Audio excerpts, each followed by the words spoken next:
mylėti reikia mokintis.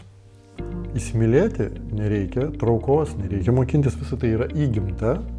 Tai vyksta be jokios mūsų valios. Bet ar mes kartu sugebam gyventi, džiaugtis bendru gyvenimu, tai nėra užkoduota žmoguje. Genetiškai, dėl to reikia išmokti. Ir mes to mokinomės iš tėvų.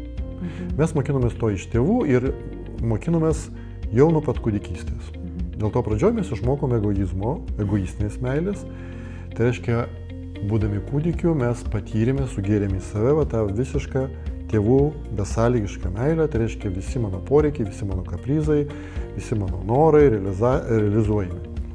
Ir realizuojami iš karto, aš užsimanau, iš karto man duoda, iš karto užsimanau, iš karto duoda. Jeigu neduoda, tai aš tada pradedu rėkti.